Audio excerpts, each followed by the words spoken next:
if we couldn't trust planes not to crash, nobody would get on a plane. If you couldn't trust banks with our money, nobody would put their money in the bank, right? Security is the foundation that enables you to do business. And it's obviously very, very true in the digital sense. I think it's becoming essentially that next big business enabler.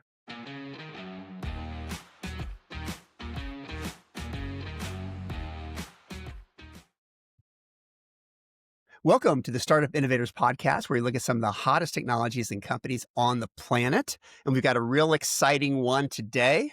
And our guest is Ayal Yogev, who is the CEO and co-founder of Ajuna.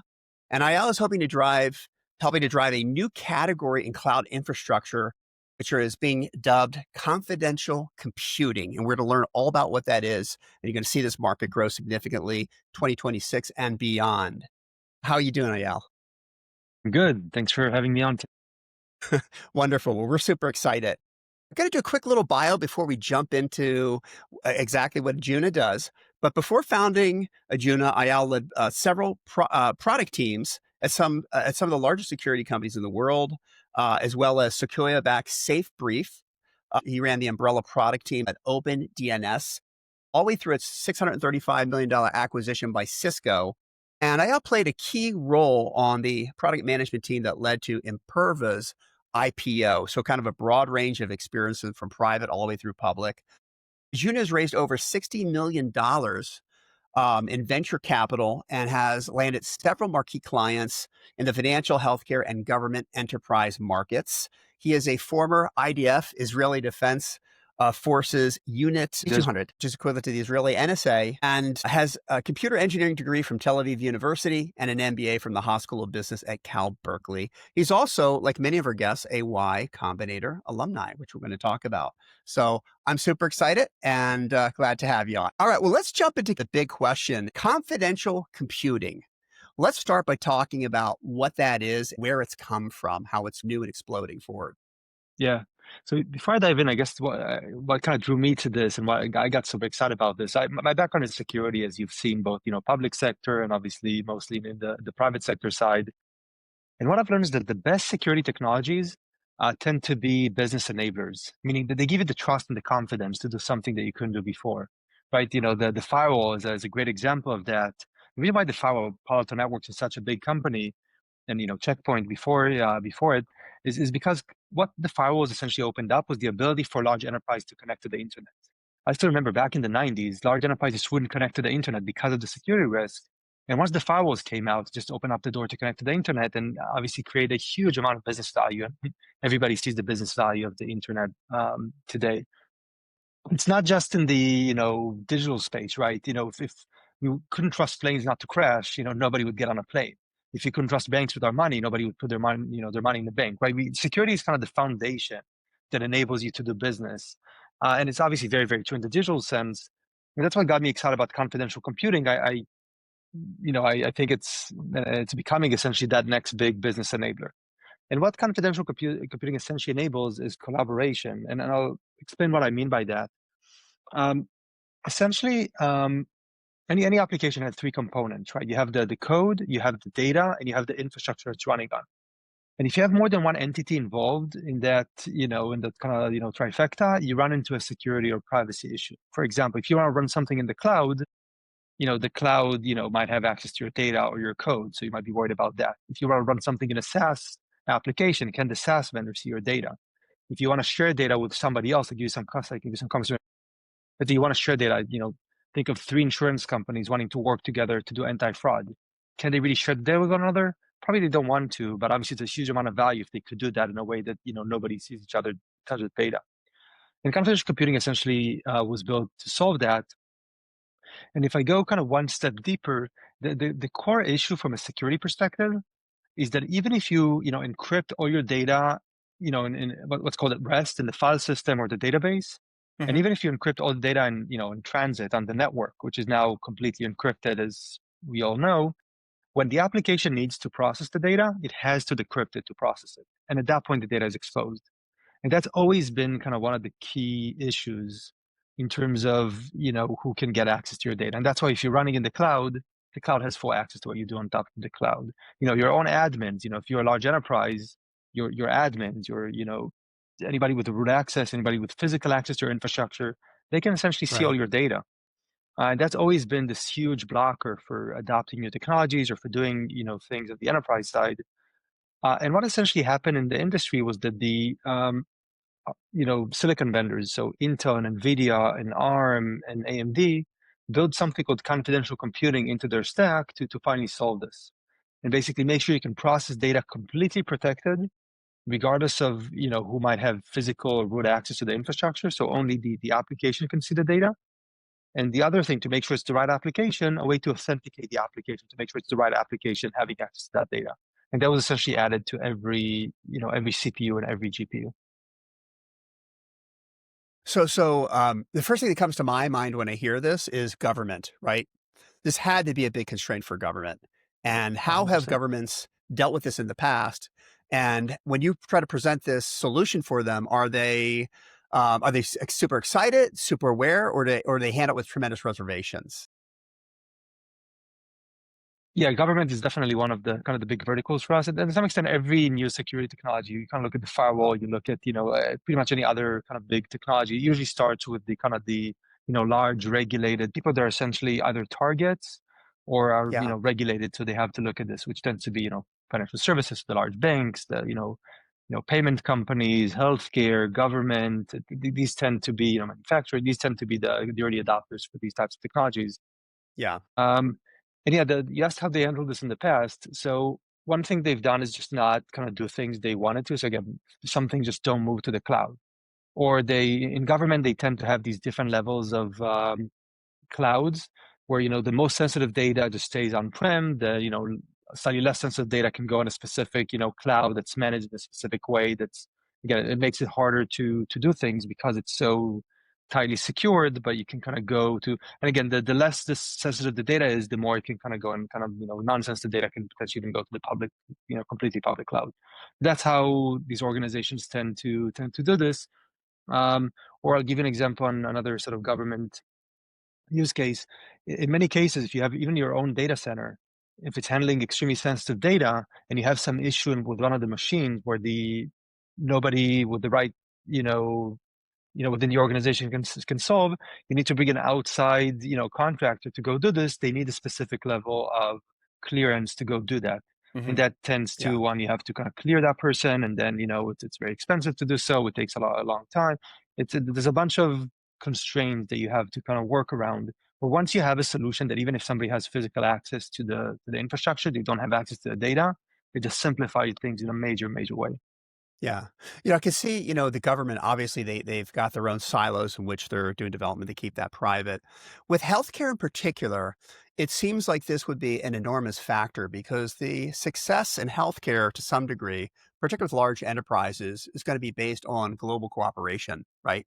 That's where the greatest breakthroughs are going to be. Sharing all that data, working together, now incorporating AI into the equation to look at 100%. massive amounts of data from all over the world. And it has tremendous promise for humanity. Has this been an enormous problem in terms of development?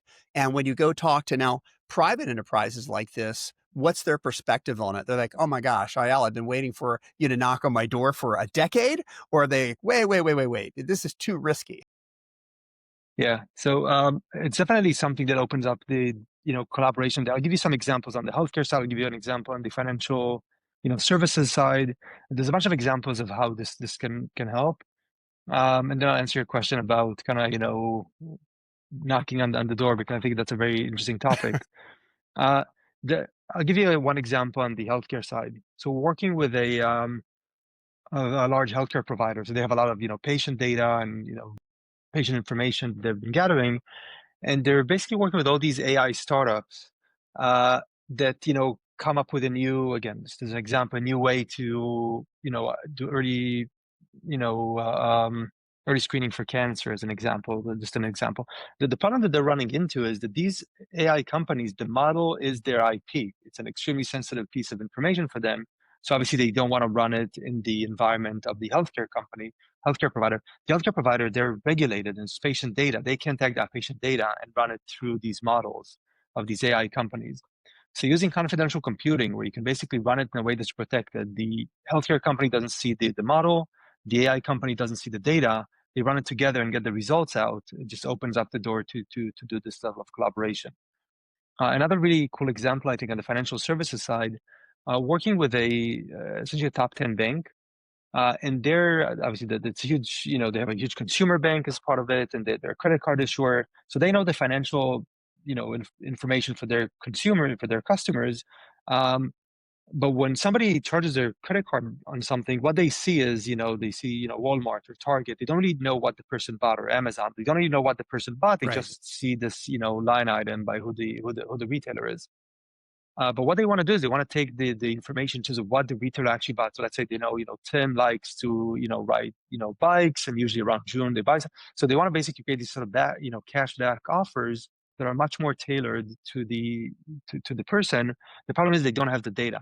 So they went to the retail partners, and those retail partners told them, listen, we just don't, we don't want to share that data. It's our proprietary data. We don't want to share that data with you. And obviously the bank can share the financial data of their customers with the Of retailers. course. So they're using this to basically pull all that data in. Again, nobody sees each other's data, but then there's an AI model running on top of it that basically comes out with, this is the right cashback offer for this specific individual, without actually sharing the data. Wow, that's pretty amazing. I seems to me like that must have been a tough sale, to be honest, because it's the confidentiality is so strong, not just from a privacy standpoint from the company, but in terms of, the legality of it, US regulations. Um, how did you prove that model, before they kinda scaled up in a big way? Because if it were me, I'd be like, "Well, we're gonna start very, very small because we cannot afford to roll this out unless we have 100%, peace of mind that that Yeah. confidentiality is gonna be protected behind this technology." Yeah, so that's sort of the nice thing, and I haven't kind of talked about what kind of how we fit into this ecosystem. But the nice thing about confidential computing is that we haven't created core technology. This was created by NVIDIA and Intel and AMD, and they're the ones who created the technology. It's all completely, they're open in terms of how they're doing this. Which again, if you again, I kind of grew up doing security. Security by obscurity doesn't work. You want your encryption algorithms, an example, to be out in the open and have the best security researchers try to kind of poke holes. And when you know that they've done this, and it kind of comes the other side of it, every security PhD on the planet tried to break it. And if they couldn't, then it's a very secure algorithm. Whereas if you just sort of hide what you're doing, you just have no idea whether or not it's actually secure. So the nice thing the silicon vendors have done is that this is all public. And we Mhm. have security PhDs kind of going through this, trying to break hole, to break this, trying to poke holes. Um, and that's why these large organizations have a lot of peace of mind, because it's not us telling them it's secure. It's the smartest PhDs and then security professionals on the planet telling them it's secure. Where we fit into this, we're essentially an enablement layer for confidential computing, right? So every time you have this fundamental shift in hardware architecture, you need a software stack to make it easy to use and make it ubiquitous across the different solutions. Pretty much like what VMware has done for virtualization, where virtualization was just part of the chip. VMware just built a software stack to make it easy to use, and essentially the same across the different hardware solutions. We've done the same for confidential computing. So we're just an enablement stack, and the companies, our customers, don't have to trust us. They have to trust what Intel is doing and what NVIDIA is doing and what AMD is doing. Do you have a lot of competitors, or or are you kind of one of the first to market? We have a few competitors. Yeah. I think, technology-wise, I think we're the furthest along from the competitors. I think both in terms of the kind of technology itself as well as the market traction that we're seeing. So how large, because this is kind of an emerging space, obviously, and the AI aspect of it is gonna change it significantly. How is AI significantly impacting this, and how large of a market do you think this can actually become? Yeah, no, great question. So AI is impacting this in two big ways. One is when I talked about confidential computing, I mentioned there are two aspects to this. One is protecting the code and the data while it's being processed, and the other one is the ability to authenticate the application. This ability to authenticate the application was created well before agentic AI was created, but this is now becoming a key point in how we authenticate agents. And if I take a step back, the kind of the issue with agent authentication is very similar to kind of what we've seen on authentication with humans, right? When we wanted to authenticate someone, we started with username passwords. I'm sure we all remember that. And very quickly we realized the security industry that usernames and passwords are not super secure, because it's very easy to steal a password and kind of use somebody else can use it and authenticate on your behalf. And we ended up with something called multi-factor authentication. And not to go too deep, I just think it's a super fascinating topic. But essentially, there are kind of three things that you can authenticate with. It's what you know, what you have, and who you are. And what you know is Gotcha. like a password. Right? You know your password. What you have is something like when you get a text message to your phone, and you can put in the code that you get in. That's what you have. Right? You have your phone with you, so it's probably you. And probably the best option is who you are, and that's the biometrics. When I use my Face ID or fingerprint to authenticate, I can authenticate with who I am. And usually now we landed on, two or more factors to authenticate. You don't want just one, you want, two or three Three. Yeah. different factors to authenticate, and then you kind of know that this is the actual person. When we kind of move it to the agentic side of things, it's very, very similar. The way agents authenticate today is using essentially API tokens, which is essentially a password. And it has all the downsides of a password that it's very, very easy to steal it, and then you can authenticate as the agent using that password essentially. So people are looking for what is that second factor for agents, for AI agents. And obviously agents don't have anything. So what you have is not going to be a good fit. So it's sort of They don't who have a you retina, are. they don't have a thumbprint. True, but you can still create the equivalent of biometrics for agents with Really? confidential computing. There's something called Okay. attestation as part of confidential computing. And what it essentially does, it takes a sort of, as you build the agent, it takes this essentially footprint of the agent in memory, which is very similar when you set up a new phone and you kind of set up your Face ID, your fingerprint, it kind of gets your biometrics to begin with. And then every time you try to log into something, it compares it with what you took as part of the build process. So it's exactly the same with agents. When you build the agent, it looks at the agent, what the agent looks like in memory. So essentially the kind of the biometrics of the agent, and it takes a snapshot of that. And then every time you run the agent, it can compare that to that footprint of the agent in memory to make sure, okay, this is the right agent and not somebody trying to impersonate as the agent using the API token. Yeah, that's absolutely fascinating. I never thought about that as we move to kind of virtual people, like you said, AI agents, they don't have physical bodies. How are they going to manage that in a way where someone can't steal that information and kind of replicate what they're trying to do? Totally 100%. fascinating. Yeah. So how big of a market do you think this could be? I mean, this is a huge market because these enterprises, governments, healthcare, financial systems, these are massive global entities. So it sounds like it's a huge impact area for you guys. So 100%, it's something that's where again, that's been our kind of entry point to the market. But if I take a step back and look at security technology, so you can think of the firewall as a great example, right? The firewall started with the large banks, with governments,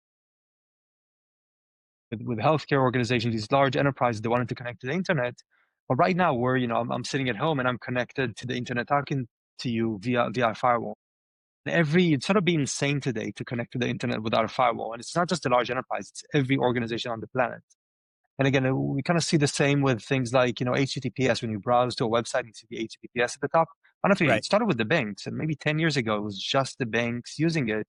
Today, you go to CNN.com and it's going to be HTTPS. You go to pretty much any, personal blog, is going to be HTTPS. And not because there's necessarily anything sensitive on a news website or a personal blog, but because essentially, if you have a security solution that's very, very easy to use, and it has a no performance impact or a low enough performance impact, it's sort of be like, why would you? It's sort of be crazy not to use it.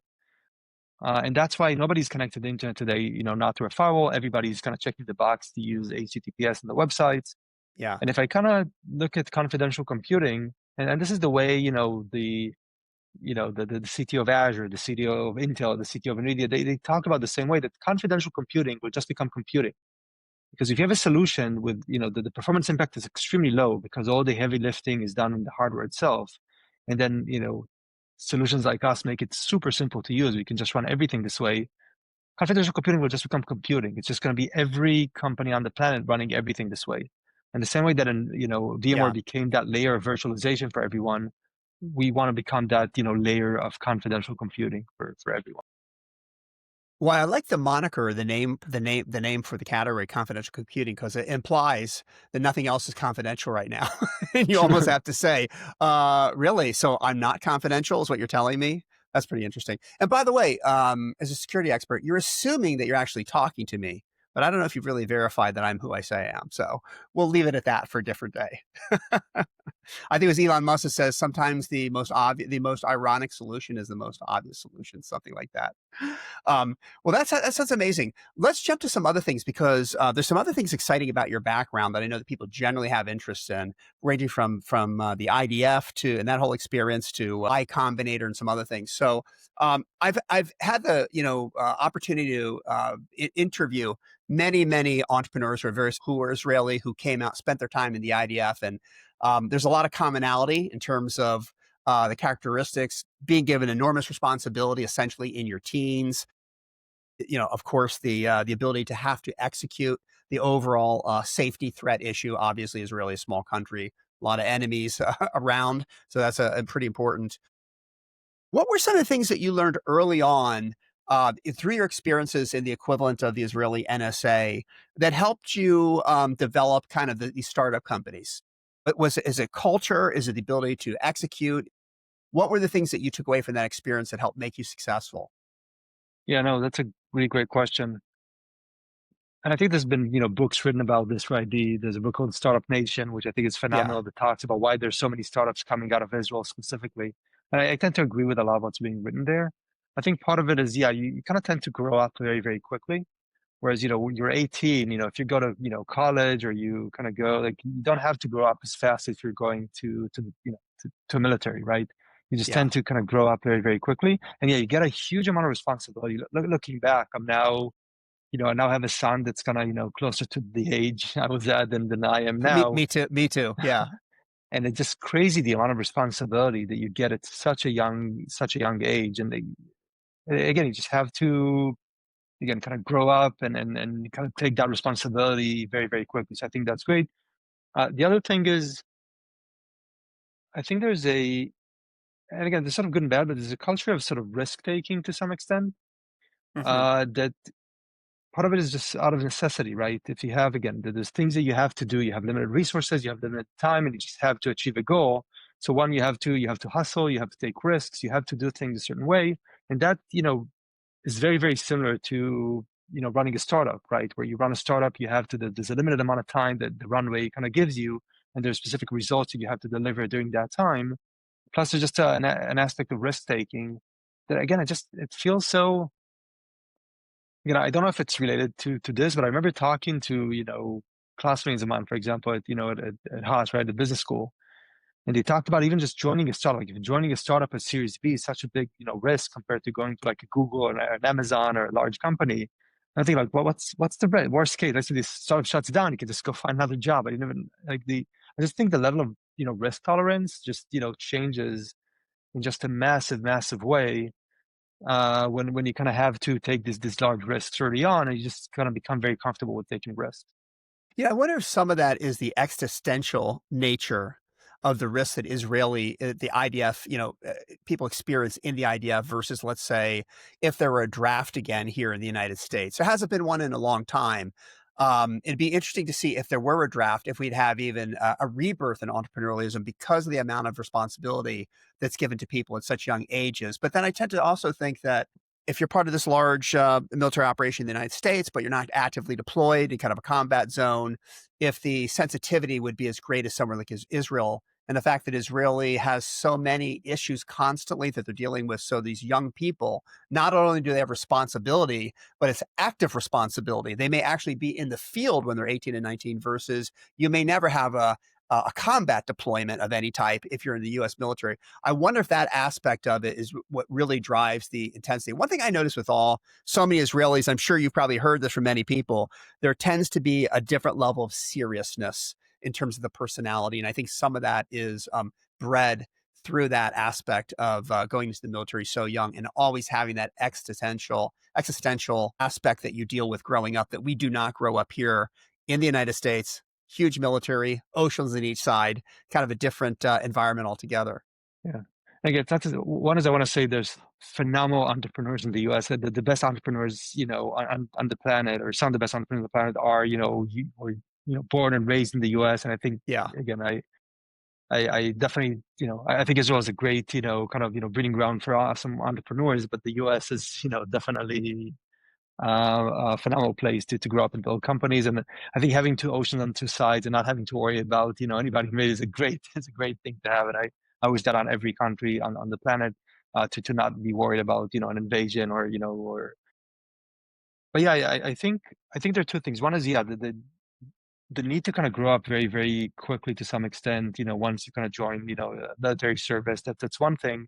And then I think there's which is kind of weird, but there's sort of the sense of purpose that you kind of get growing up in a country. And I don't think it's unique to Israel. I think, I'm sure people coming out of Ukraine are going to have that same feeling, coming, out of like any country that is going through these types of conflicts, you get this sort of sense of purpose and sense of you kind of know what you have this sort of grounding aspect. You know what really matters to some Yeah. extent. Whereas if you kind of live this very, very, cushy life, you might somehow lose track of it to some extent. Which again, it's, I don't think, we should, go to war. Like I wish Israel wasn't in that situation. But to some extent, the Yeah. other kind of side of that coin is that you do get this sort of grounding aspect to it. Yeah, I think we always deal with that issue as parents. My grandparents, they always talked about how difficult life was. And here in the United States, we always had the joke about, yeah, yeah, yeah, hear from your dad. You had to walk a mile to school in the snow backwards, that kind of thing.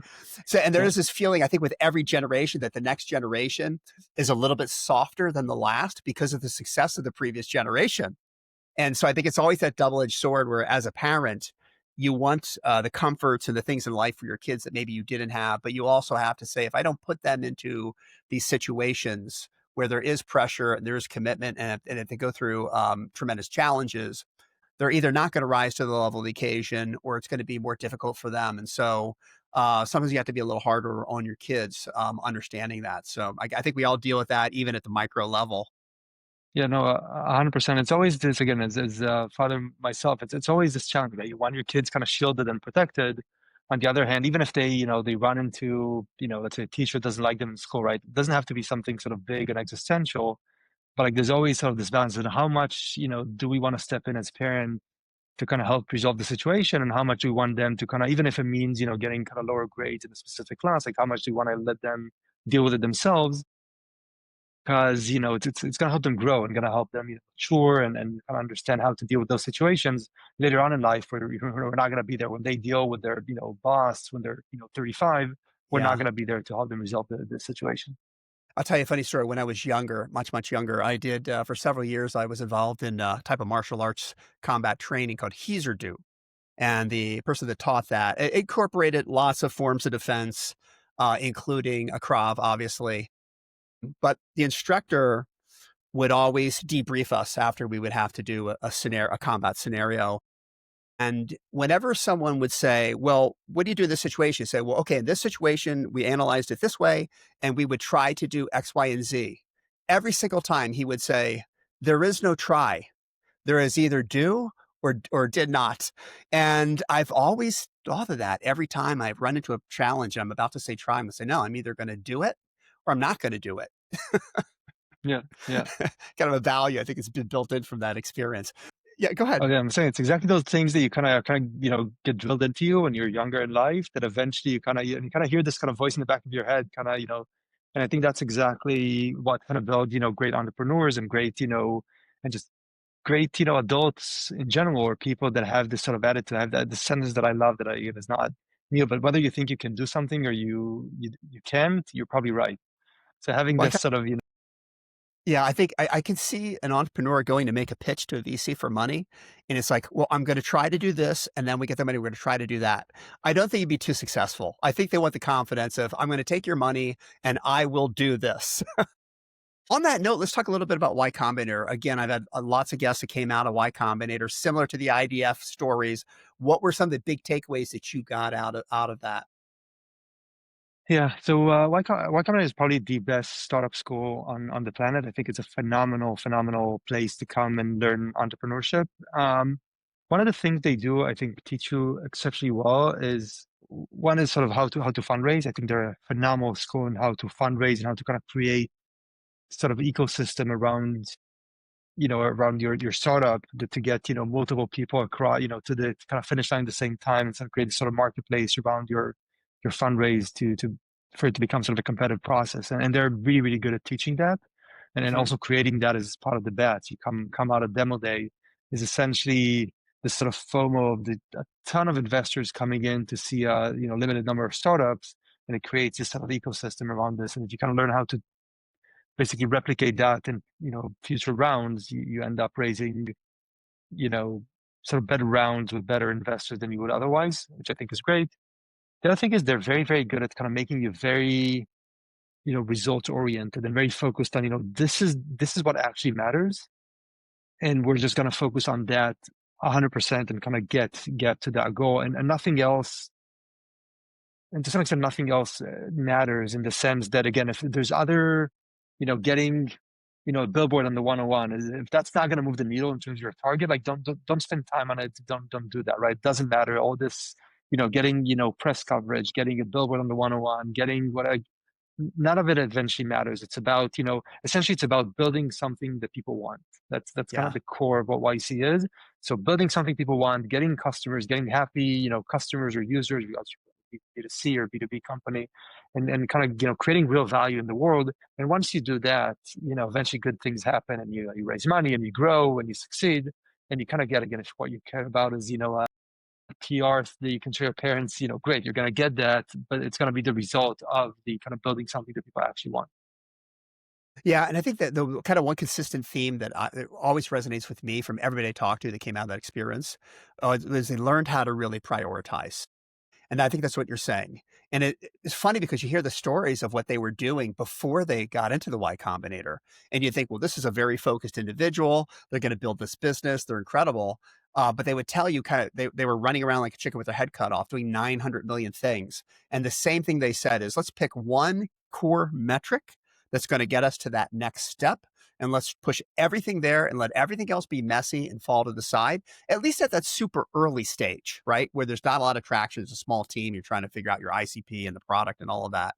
And so, 100%. as I always say, everybody I know who's been part of that organization has nothing but incredible things to say about it. As a YC alumni and someone that's been successful, so you came out, you learned, you started a company, you have been successful raising capital, you're landing these big marquee companies.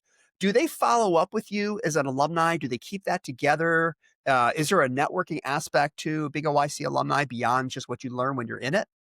Yeah, definitely. They do, and they, stay in touch to be part. And to some extent, it's true while you're in the program, and it's even more true once you leave. It's kind of what you put into it is what you get out of it. So you can kind of Yeah. decide whether you want to, kind of lean in, sorry, onto that network and onto the different things that they're doing, or you can basically decide you don't want to be a part of it, and that's fine. They're not gonna come chase you. But yeah, they've been exceptionally helpful in different things throughout, both in terms of making making intros or giving advice, or just helping us solve other issues we had with had some issues with vendors early on, coming out of YC, and they helped kind of think through that and help resolve some of those, just because the YC is a very, very sort of powerful brand, so they can help resolve some things if needed.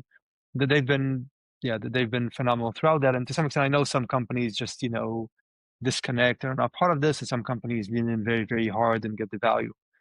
And to some extent, I think it's true. It's true for them, but it's true for other investors that we have. So Insight Partners, as an example, is an investor of ours.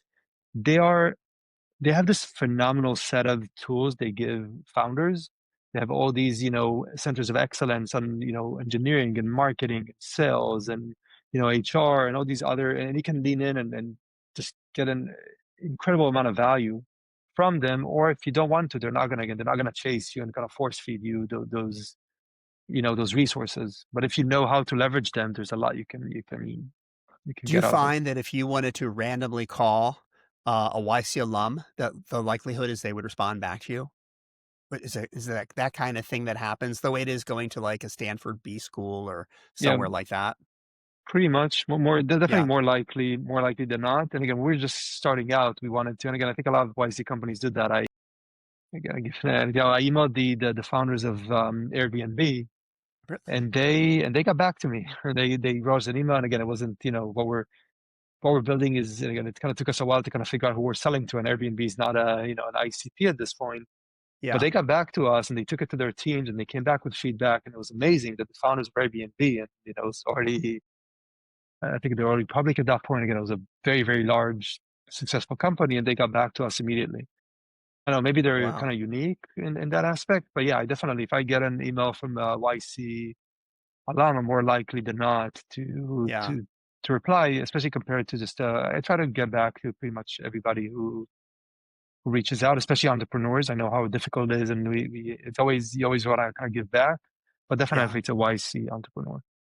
Yeah, I think there's an element of that. It's kinda like when you let someone through in traffic and then someone lets you through later on, there's that feeling of, "Hey, somebody helped me out when I was young. Now I'm, the big, monolith Airbnb, but I remember somebody helping me and I wanna pay it forward," type of thing. So I think that's pretty common. It's I wanna end it by something I read before, which I thought was so interesting, where you had said, paraphrasing, "Startups are like having children. The highs are high, but the lows are the lowest of lows."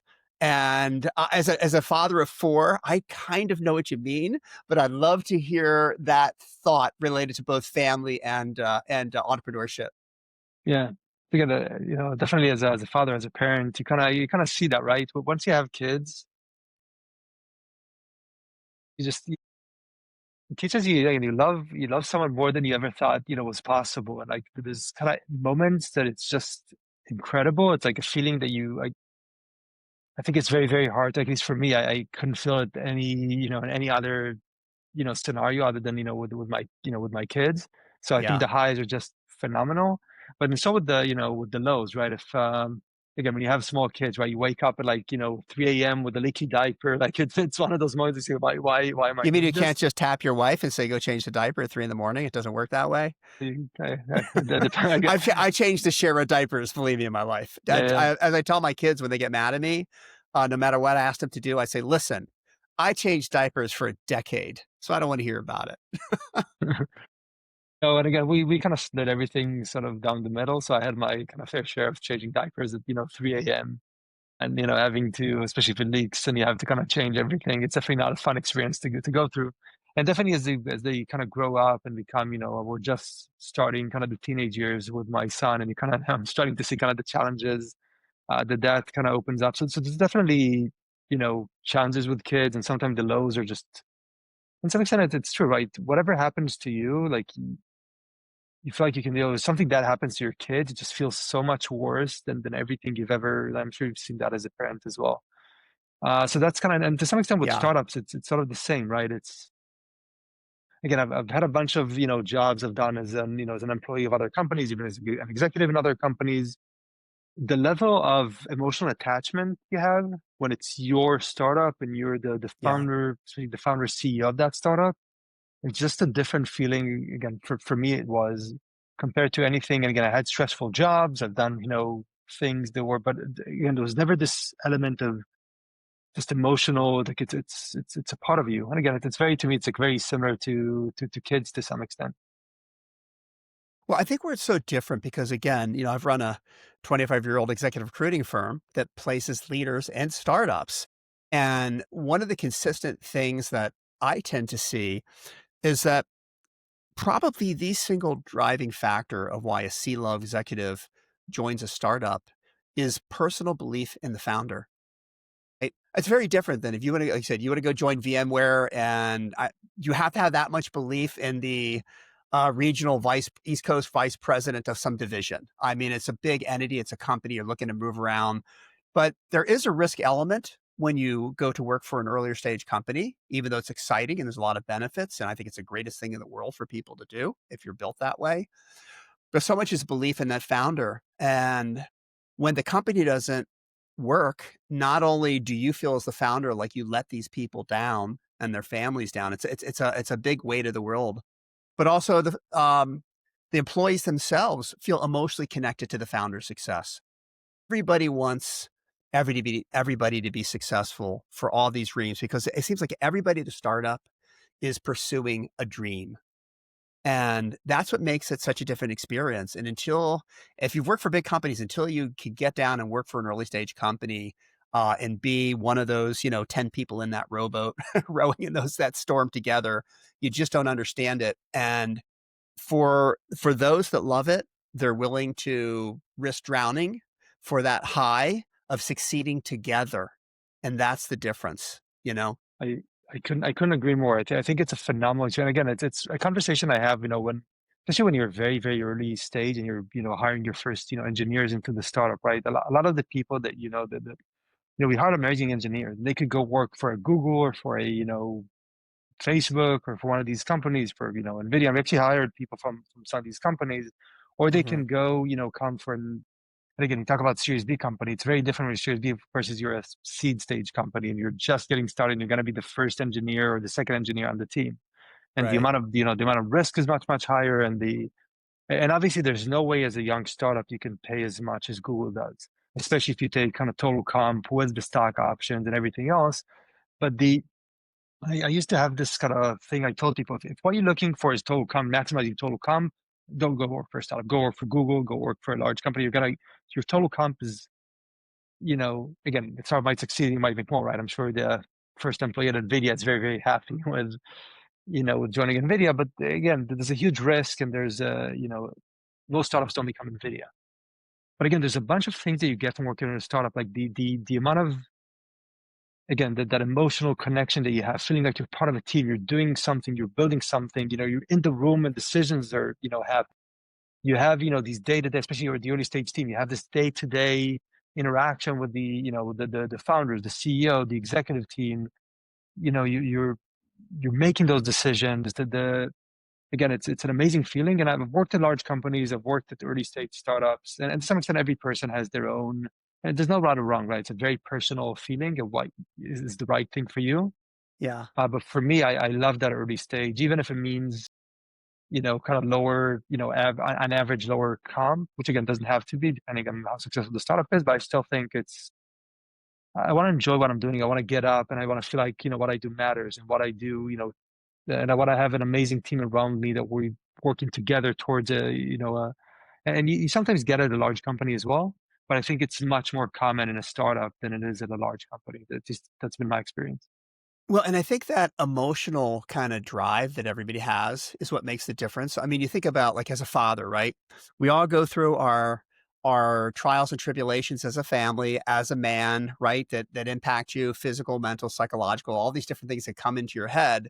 But at the end of the day, you say, "Well, I'm never gonna quit because how can I? Because my family depends on me." And there is no second option except to move forward and make it happen. That sentiment, that feeling, that paternal maternal instinct, I think I see it in early stage companies, the same thing. I'm not gonna let these people down. And so that whole, team pushing forward emotionally in the future is what gets you over those massive headwinds that all hit every single early stage company. Every entrepreneur has had a situation, even the most successful companies, where they almost died 3 times. Yeah, yeah, you have every company. Nvidia has their famous story, and every company, Apple, and kind of the changes of CEOs and Steve Jobs coming back, and yeah, yeah, you have this at every company. In fact, honestly, there's this very famous, Ben Horowitz, there's a quote or something that he said in an interview, which said when you ask like mediocre founder, even successful founders, what how they were successful, they would give you a tell, I was so amazing and I did this right, I did that right. Said the most amazing founders, when you ask them, why were you successful, they say, I didn't quit. I love that. And I think it's a great place to end. This has been amazing. If somebody wants to reach out to you or learn about your company, what's the best way? So our website is Anjuna.io, and there's a way to, contact us through the website. You can always email me at my Ayal, my first name at Anjuna.io. So feel free to reach out. And yeah, happy to, again, obviously anybody that, wants to learn Well, more that about is technology, we're awesome. happy to do so. But any entrepreneur that, would need help or anything I can help with, I'm always happy to pay it forward and help people, this starting this journey. Well, that is absolutely awesome. And I wouldn't be surprised if a couple people watch this and ping you in some way. So thank you so much for attending. I would say the ultimate goal, I'm guessing, is to take confidential computing and make sure it's just computing. And I think you're on the road to doing that. I really appreciate you. Thanks for coming on and have an awesome time. Thank you. Thanks for having me. Cheers. The Startup Innovators podcast is provided by MatchStar Venture Search. If you're interested in any of our executive roles or need help sourcing world-class talent for your company, check out our website at matchstar.com.